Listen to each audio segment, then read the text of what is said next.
Good afternoon out there. Today we have another broadcast from Zarely. Today we have another dance superstar with us who will be explaining a little bit about the background, about the knowledge gathering that she did throughout all these years, and how she became as good as she became. With us today is Iana Salenko, and Iana is probably one of the best ballerinas of our time. I guess that's a little bit of a matter of taste also, but she's for sure one of the best prima ballerinas of our times right now. And she has been gathering a lot of know-how all through the years to be becoming as good as she became. One aspect that's very important to us at Zarely, we always want to share knowledge.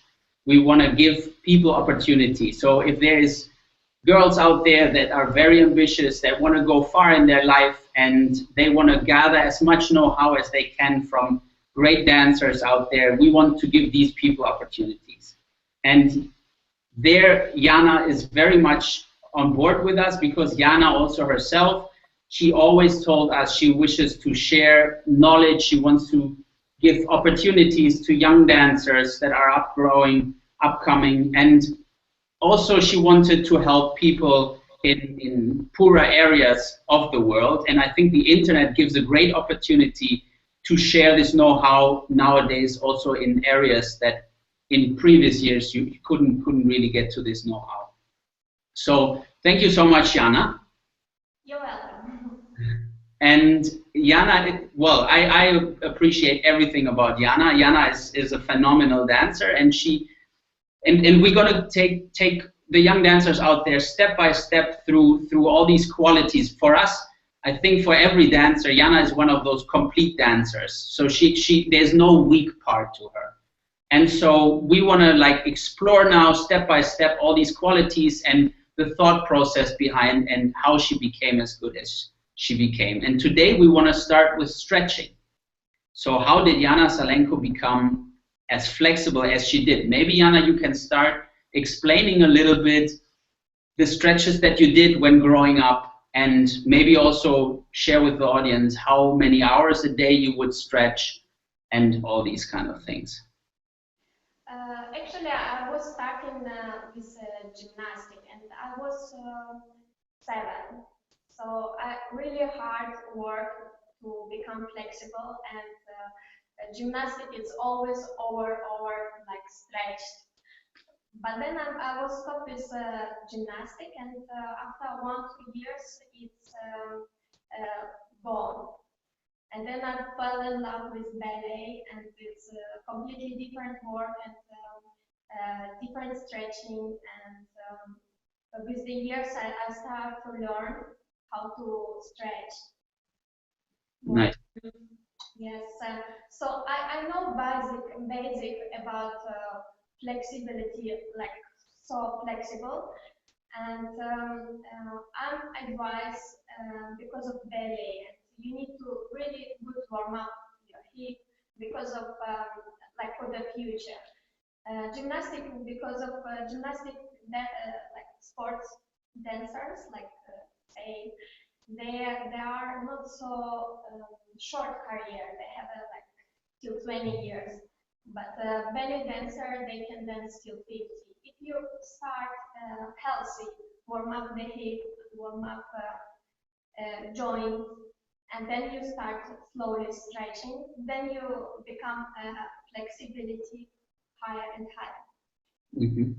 That's cool. Could you show us some stretches that you would do growing up? For the like for beginning, I would just start like just warm up the joints, like a bit round the hip, like that.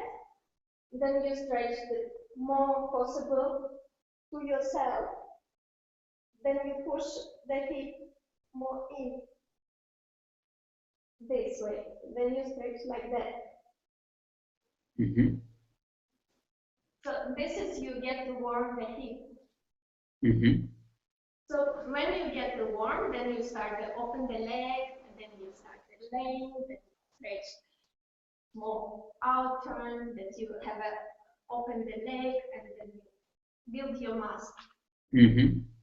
That's, I think that's interesting. I think for many dancers out there, you just go into splits. So you are saying, be careful, build it up, slowly warm up before you actually go into splits and the likes.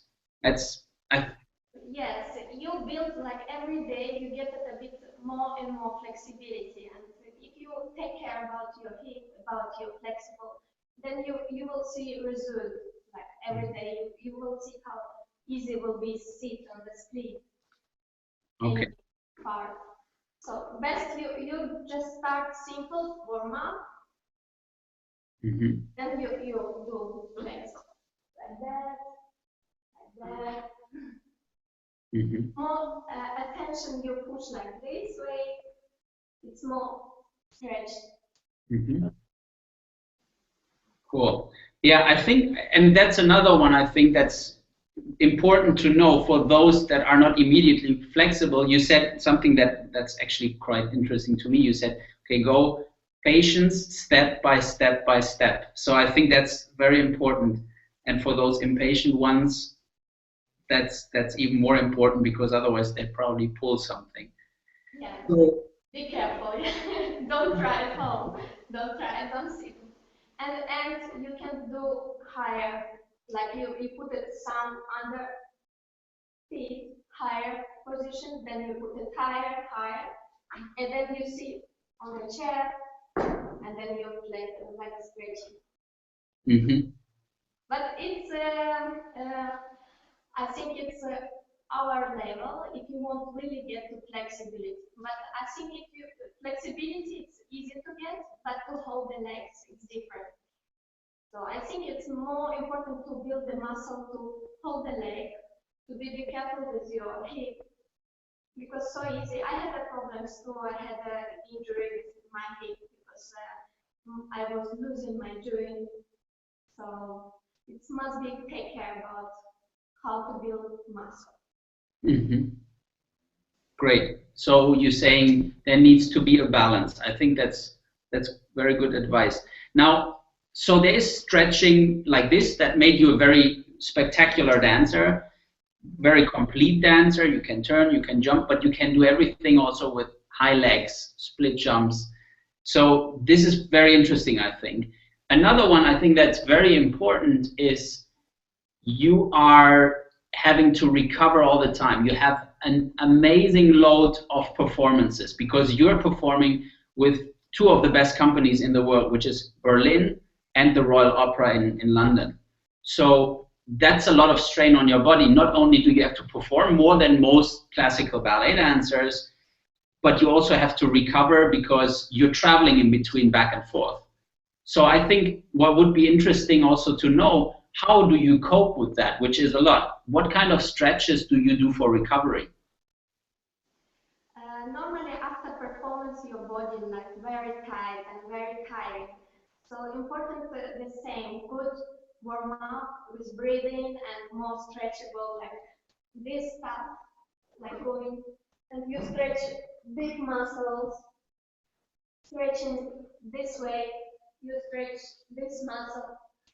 So more this stretches soft with breathing and you feel your body and then you recover fast. And of course, important because I fly a lot and important for me to have a tight, very hard, like a very tight because of flying. And when you fly, you get swallow feet and swallow muscle. And thank you for this tights, Zarely tight. You you can fly and you have a very tight legs. So I can arrive and immediately go on stage because of everything holding my like circulation holding. Yeah, that's great. Actually, let me tell you a story that you don't know from our side, because we love Iana Salenko. You're so authentic. You're such a good, truly good person, and so we love you. And I mean, we have been working on this for a while, and you have been giving a lot of input into this whole process and into the tights. And when we actually got your Facebook message this one day when you were flying back from New York saying, I love these tights, you can't imagine, the whole team was raving. We were so happy when you texted us this. So yeah, thank you so much for this positive feedback. So yeah, we have been working a lot on those Z3 recovery tights, and hopefully a lot of people out there will appreciate what they can do to your body. I will briefly explain a little bit more about those. Let me just ask you one last question, because I think this could be interesting also for people out there. When you recover, is there anything else? So you use recovery tights. Do you use icing, warm?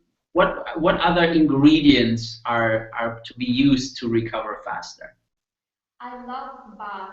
I love, like, after performance, I go and just relax. I think it's the best recovering, just to take a bath. And sometimes next day, I love sauna. I love ice. So everything for the body completely good. I do it. Mm-hmm. And everything. What's make me happy. Mm-hmm. Great. Now, one of our tights, so what we discussed also, I mean, you're on board for a long time and have been giving input. And so our concept was that we have 3 different tights, right? Mm-hmm. And because we say, well, a dancer's life is always different. You have, in a rehearsal, you have a lot of repetition in movement, over and over the same. So you need to have different aspects in your tight also than you need for performance, where you want to be a little more free, but you still also want the tight to support that the blood flows back to the heart faster, which we did through a certain way of compressing, as well as looking impeccable, which is where you also came in. You said, look, this is the kind of seam that you need to use, guys. And we used it, we incorporated it into the tights. We told a lot of dancers out there, look, check out these tights, and they all loved the seam. So, and then at the end of the day, you're going home, or in your case, you're flying a lot, and so you need to recover. So these stages in a dancer's life are very different, and they all need to be thought about thoroughly. And we did in terms of design, and we did in terms of bioengineering. So the biological aspect of how does your body work and how can we support it with these tights. Now, last not least, what we incorporated into these tights is because a lot of dancers, we did a survey with 300 dancers, and one of the aspects that dancers said was not tackled in their tights was, we are always making holes in our tights for the toes or for the heel, but there's no tight that wouldn't run. Can you tackle this? And we did. We found a way of creating a tight that is able to cope with it. And yeah, and I would be interested to understand, how are you cutting your tights? I think eventually every girl will make this experience. Maybe as little dancer they don't cut their tights, but eventually they will. And maybe you could give a tip and could explain why you're cutting the tights the way you're cutting them. Okay, normally I'm not a big fan of tights for the show, because it's really cutting lines. So I prefer to not cut for the show and put it frozen. And with time, I got thinking that because of point shoes, and if it's not cutting, and inside of point shoes, your feet start to lose, and you don't feel the shoes. And this time I got to use like that you cut the fingers, and then you feel more shoes. And heel, because of not come down point shoes. So this is for the rehearse. I found it the way to cut. Great. Great. I think that's all for now. This was great. I think a lot of dancers out there got a lot out of this. And maybe just one last story, because we're going to do this frequently now. And next time we want to talk about pirouettes, which you also are good at. And we asked you if you would have some footage for us, and you literally just busted out some pirouettes on the go, so to speak, and they were amazing, and they are also being used now on social media. We thought it would take longer to get stuff, but you literally just got back with these spirits, so that was amazing. So for people out there to understand how you think about pirouettes, how you build them for yourself, and give some tips and tricks, you will need to tune in next time. Next time you're also able to have your questions being incorporated into our broadcast. So if you ask Zarely, look, I would like Iana to explain a certain thing about pirouettes, maybe not even about pirouettes, please send it to our Zarely social media accounts, and we will answer it in this broadcast. So thank you so much, Iana. Thank you so much, everybody who was watching, and talk to you soon. Thank you so much. Ciao.